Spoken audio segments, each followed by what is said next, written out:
আসসালামু আলাইকুম দর্শক বন্ধুরা, আপনারা থাম্বনেল একদম সঠিকটাই দেখেছেন। বেগম খালেদা জিয়া উনি আর নেই, উনি আপনার মৃত্যুবরণ করেছেন। হঠাৎ করে আপনার মির্জা ফখরুল সাহেবের হসপিটালের দিকে ছুটে যাওয়া, সালাউদ্দিন সাহেবের জরুরি ভিত্তিতে মধ্যরাতে সাংবাদিক সম্মেলনে তারেক জিয়া জরুরিভাবে দেশে আসছেন এই ধরনের বার্তা দেওয়া।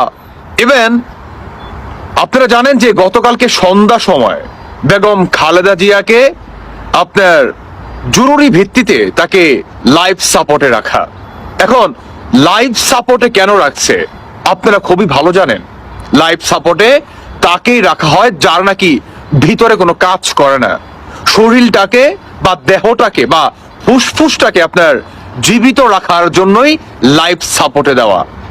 শুধু এটাই না, এই মাত্র যে পাওয়া খবরটি সেটি হচ্ছে আপনার অন্যতম বেগম খালেদা জিয়া আর নেই। আর এটা শুধু আমার কথা না, বিএনপির ভিতরে বা আপনার বিএনপির পরিবারের সাথে যারা নাকি খুব ভালোভাবে কানেক্টেড, আমি তাদের নামগুলো বলছি না, তবে তারা বিভিন্ন স্ট্যাটাস দিচ্ছে, বিভিন্ন কথাবার্তা বলছে, ইভেন ইন্না লিল্লাহি ওয়া ইন্না ইলাইহি রাজিউন পর্যন্ত পড়ছেন।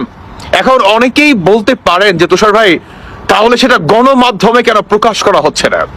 আপনারা খুব ভালোভাবে জানেন যে গতকালকে সন্ধ্যা থেকে তারাক দিয়ে সেনাবাহিনী, পুলিশ, বিজেপি সেই হসপিটালকে কেন্দ্র করে কি পরিমাণ নিরাপত্তা জারি করছে। কারণ যদি আপনার কোনোভাবে চারদিকে ছড়ায় পড়ে যে বেগম জিয়া উনি আর নেই, কোটি কোটি মানুষের সেখানে সমাগম হবে, কোটি কোটি মানুষ সেখানে যাবে। এখন এই মানুষদের কি প্রটোকল দিতে পারবে না? অনেক বড় সড় একটা নিরাপত্তার ব্যাপার স্যাপার রয়েছে। আর সবচেয়ে বড় কথা হচ্ছে, তাহলে কেন শোনাচ্ছে না? এটার থেকেও আরো বড় খবর হচ্ছে তারেক জিয়া, ওনার মা জীবিত থাকা অবস্থায় উনি যদি দেশে ভাই না আসতে পারে, তাহলে ভাই ধরেন অনেকে বলতেছে যে নাই, উনি আর নাই, বেশিরভাগ সম্ভাবনা 100-এর ভিতরে 90% যে উনি মারা গেছেন। এখন কথা হচ্ছে, যদি উনি না আসে তাহলে তারেক জিয়ার কোনোদিনও বাংলাদেশে আসতে পারবে না।